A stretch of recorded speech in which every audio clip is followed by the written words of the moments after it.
नमस्ते टसितेलेक फ्यापुला छाजलो खाम्रिमो म जोर्डन गुरुङ तपाईहरु सबैजनालाई आजको यस भिडियोमा म स्वागत गर्दछु र आजको भिडियोको नाम रहेको छ होम पूजा गर्नुको कारण र फाइदाहरू भनेर। र अब भोलि यानी मे महिनाको 24 गते चाहिँ हाम्रो यता लाभा गुम्बामा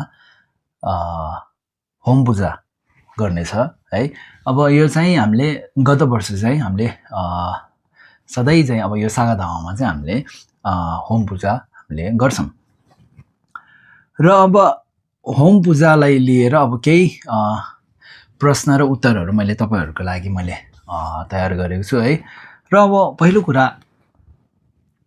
होम पूजा गर्दाखेरि के चाहिन्छ भनेर प्रश्न यस्तो छ। अब र भने अब होम पूजा गर्ने बेला हामीले अब सबभन्दा पहिले त हामीले अब होम पूजाको सामग्रीहरू तयार गर्नु पर्यो नि त हैन। र अब होम पूजाको सामग्रीहरू चाहिँ के छ भन्दाखेरि पहिलो कुरा चाहिँ एउटा ठुलो भाडो एउटा चाहियो है। होम पूजाको जति पनि सामग्री अरु सामग्रीहरू छ त्यसलाई मिसाउन त्यसलाई मिलाउनको लागि चाहिँ एउटा ठुलो भाडो एउटा चाहियो। र त्यसपछि त्यसमा हामीले चाम्पा हाल्न सक्छौं, चाम्पा, घिउ, तेल, डाल्डा है र धूपहरू, साङहरू र अब धान, गहुँ, दाल है र त्यसैगरी अब सिरकिम पनि चढाउनु पर्यो, सिरकिम पनि हामीले तयार गर्नु पर्यो। र अब होमको लागि आगो बाल्नको लागि चाहिँ हामीले दाउराहरू, सुक्खा दाउराहरू पनि तयार गर्नु पर्यो। र अब अर्को विशेष कुरा के छ भन्दाखेरि अब हामीले होम पूजा चाहिँ हामीले कसलाई गरेको है। होम पूजा गर्ने बेला हामीले अब आगोमा हामीले अब त्यो सबै चाम्पाहरू अघि जति पनि मैले होम पूजाको सामग्रीहरू भने त्यसलाई हामीले मिसाएर चाहिँ हामीले आगोमा हालेर चढाउँछौं नि त। तपाईहरुले होम पूजा गरेको देख्नु भएको छ कि छैन होला। होम पूजा गर्ने बेला सधैँ दुई ठाउँमा आगो बालेको हुन्छ है। अब एउटा चाहिँ हामीले टिबेटनमा भन्नुपर्दा यार्डेन भन्छ, एउटा चाहिँ मार्डेन भन्छ। अब मैले नेपालीमा तपाईहरुलाई बुझ्ने गरी भन्नु पर्यो भने एउटा चाहिँ हामीले माथि चढाउने हो र अर्को चाहिँ हामीले तल चढाउने हो भन्दा पनि हुन्छ। त्यसको बारेमा भन्ने छु अहिले है। र अब होम पूजा कसलाई गरिएको अथवा कसलाई चढाइएको भन्दाखेरि खास गरी चाहिँ अब संसार र निर्वाण दुवैका चार प्रकारका विशेष अतिथिहरू र अब त्यसैगरी अब अघि मैले भने चाहिँ माथि चढाउने र तल चढाउने भनौं। अब माथि चढाउनेमा हामीले माथि अब भएका अब बुद्ध, धर्म, संघ है र त्यसैगरी आफ्नो गुरुहरू र त्यसैगरी अब महाकाला जस्ता अब सबै रक्षकहरू हाम्रो संसारमा जति पनि रक्षकहरू हुनुहुन्छ है, छेक्योङ सुङमाहरू है र त्यसैगरी अब सबै भगवानहरूलाई चाहिँ हामीले चढाएको। त्यसको कारण म तल भन्ने छु किन चाहिँ चढाएको भनेर। र त्यसैगरी अब तल चढाउने अथवा तल भन्दाखेरि अब जस्तै नागहरू हुन्छन् है, नागहरू र त्यसैगरी प्रेत भयो र त्यसैगरी अब नरकका प्राणीहरू। अब यी चाहिँ भयो तल चढाउने है।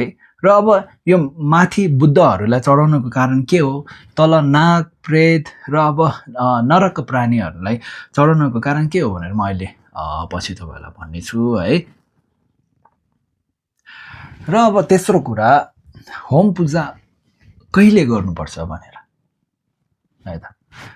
अब मैले बुझे अनुसार चाहिँ अब होम पूजा हामीले जहिले पनि गर्न सक्छौं है। त्यसको यही दिन गर्नुपर्छ, यही समय गर्नुपर्छ भने त्यस्तो तोकिएको हुँदैन। अब खास गरी विशेष दिन अब सधैँ त हामीले गर्न सक्दैनौं नि हैन। र त्यसैगरी त्यसैले चाहिँ अब विशेष दिनहरुमा गर्ने जस्तै अब हामीले चाहिँ अब हाम्रो लाभा गुम्बामा चाहिँ हामीले हरेक वर्ष यो जुन सागा दावा छ, सागा दावा महिनाको अष्टमीमा हामीले सधैँ चाहिँ गर्ने गर्छौं।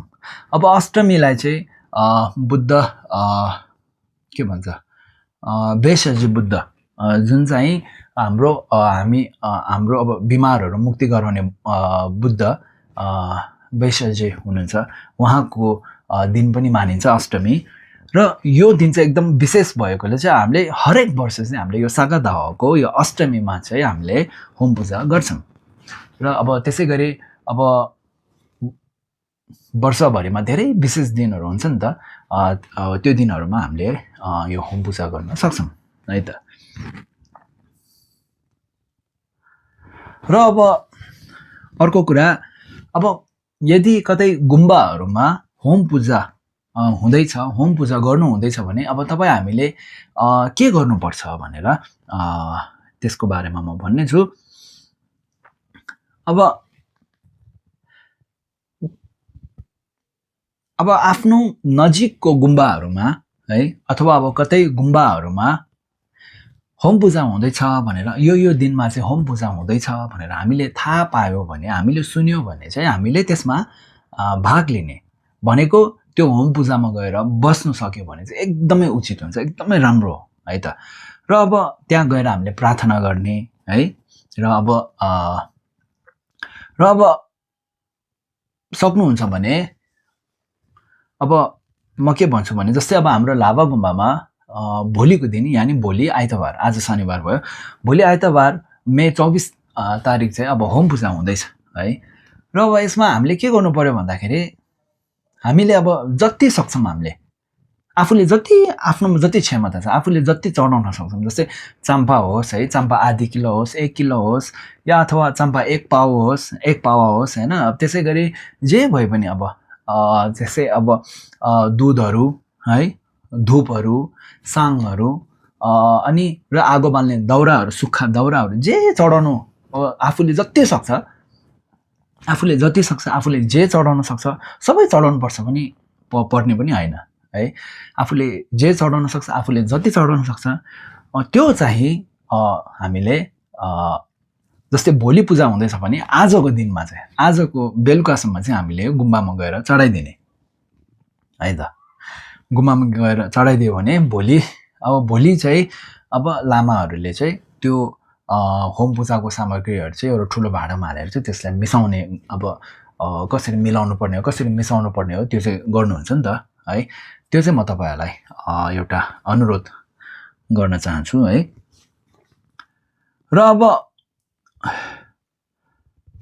होम पूजा अब गर्नुको कारण के हो, र अब होम पूजा गरेको फाइदा के छ भने, अब मैले अघि भने चाहिँ जस्तै माथि बुद्धहरूलाई चढाउने है भनेर अघि भने, सुरुमा चाहिँ माथि बुद्धहरूलाई, अब उहाँहरूलाई चाहिँ त्यो चढाउनुको कारण चाहिँ के हो भने उहाँहरू खुसी हुनको लागि है, अथवा अब उहाँहरूले चाहिँ हाम्रो रक्षा गरून् है, अब हामीलाई आशीर्वाद दिउन् है, अब हाम्रो जीवन सफल बनाउन् र अब हामीलाई लामो आयु दिउन् भनेर त्यस्तो सोचेर चाहिँ हामीले माथि चढाउने हो पहिलो।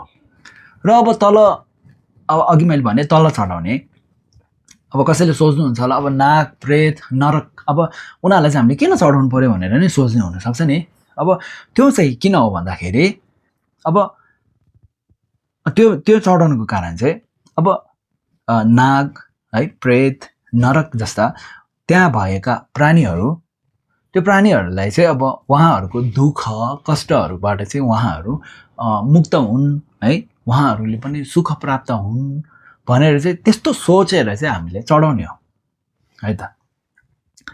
अब के हो भन्दाखेरि, अब हामीले यस्तो बुझ्नु पर्यो कि मैले पहिल्यैदेखि भन्थेँ कि बुद्ध धर्ममा सबैभन्दा ठुलो कुरा भनेको सोच हो भनेर है त। अब हुन त हामीले चाम्पाहरू, अब त्यो होम पूजा गर्दा हामीले आगोमा के चढाउँछ, चाम्पा, घिउ, अब के मिसाएको होइन, धुपहरू, साङहरू। कसैले सोच्लान् कि त्यो अब नागहरूले त यो चाम्पा त खाँदैन नि भनेर पनि सोच्नुहुन्छ होला नि त होइन। नागले त चाम्पा नखाला, हामी त खाँदैनौँ भन्ने जस्तो होइन। अब त्यो नागले धुपहरू त खाँदैन होला भन्ने जस्तो पनि सोच्ने हुन्छ नि त। अब योमा चाहिँ मैले अब हाम्रो सोचमा एकदम भर पर्ने रहेछ भनेर मैले भन्न चाहन्छु। हामीले किन चढाइरहेको छौँ है, जस्तै भन्छ कि जस्तै हामीले मेन्डल गर्छौँ, मेन्डल चढाउँछौँ हामीले। मेन्डल चढाउनु बेला कहिले पनि खाली हात नचढाउनु भन्नुहुन्छ नि होइन। अब खाली हात नचढाउनु, जस्तै मानौँ हामी कुनै एउटा मरुभूमिमा हामी गइरहेको छौँ भने अब त्यहाँ माटो छ भने त्यो माटो लिएर त्यो माटो चढाए पनि हुन्छ भन्छ। बुद्धहरूलाई सम्झेर बुद्ध बोधिसत्वहरूलाई सोचेर चाहिँ आफ्नो गुरुलाई सोचेर चाहिँ मेन्डल चढाउने बेला आफूसँग केही छैन भने एउटा माटो अथवा बालुवा ढुङ्गा चढाएर अब मेन्डल चढाउँदा पनि हुन्छ। किनभने यति बेला हामीले के चढाइरहेको छौँ त्यो ठुलो कुरा भएन नि त। हामीले किन चढाइरहेको छौँ, हामीले के सोचेर चढाइरहेको छौँ त्यो चाहिँ ठुलो कुरा भयो नि त होइन। त्यसैले चाहिँ यहाँ पनि अब होम पूजा गर्ने बेला हाम्रो सोच चाहिँ के हुनु पर्यो भन्दाखेरि तल्लो अब नाग प्रेत नरकका प्राणीहरू उहाँहरूलाई चढाउनु बेला चाहिँ हामीले उहाँहरूको दुःख मेट्युन् है, दुःखबाट मुक्त हुन्, सुख प्राप्त हुन् भन्ने त्यस्तो एउटा सोच लिएर चाहिँ चढाउने हो। अब हुन त हामी चाहिँ एउटा सानो मान्छे हो क्या हामी है, किनभने हाम्रो सोच सानो छ क्या। हाम्रो सोच सानो छ र हाम्रो ज्ञान पनि सानो छ कि अब हामीले आँखाले जति देख्यौँ त्यति मात्रै हामीले विश्वास गर्छौँ है। आँखाले नदेखेको कुरा हामीले त्यति विश्वास गर्दैनौँ नि, सोच्नु पनि सोच्दैनौँ नि है। र अब संसारमा त लाखौँ करोडौँ प्राणीहरू छ नि त जसले दुःख भोगिरहेको छ है। र त्यसैले चाहिँ अब उहाँहरू सबैको लागि हामीले आँखाले नदेखे तापनि, हामीले थाहा नभए तापनि हामीले सोचेर अब राम्रो मन लिएर चाहिँ अब संसारको सबै प्राणीहरूले चाहिँ सुख प्राप्त हुन्, दुःखबाट मुक्ति हुन् है, भोक प्यास मेटुन् भनेर चाहिँ सोचेर चाहिँ यो होम पूजा गर्ने हो। अब यसरी राम्रो सोच लिएर चाहिँ होम पूजा गऱ्यो भने चाहिँ अब हामी अब एकअर्का सबैले चाहिँ सुख प्राप्ति हुने, लामो आयु हुने है, निरोगिता है, रोगहरूबाट मुक्त हुने है, र आफूले सोचेको सपनाहरू पुरा हुने हो, यस्ता अब फाइदाहरू छन् है त। हस्, अब यो चाहिँ थियो अब होम पूजा गर्नुको कारण र फाइदाहरू के थियो, के छ भनेर चाहिँ त्यसको विषयमा मैले तपाईँहरूलाई छोटो एउटा कुरा भनेको है। र यसै गरी अब धर्म सम्बन्धित अरू कुनै अब जानकारी, कुनै कुरा बुझ्नु मन छ भने कमेन्टमा लेख्नु होला, म त्यस विषयमा सकेसम्म तपाईँलाई भन्ने प्रयास गर्नेछु है। र यो भिडियोलाई लाइक कमेन्ट सेयर गरिदिनु होला, युट्युबलाई सब्सक्राइब गरिदिनु होला है। हस् त, अनि फेरि पनि अर्को भिडियोमा भेटौँला। हस् त, धन्यवाद।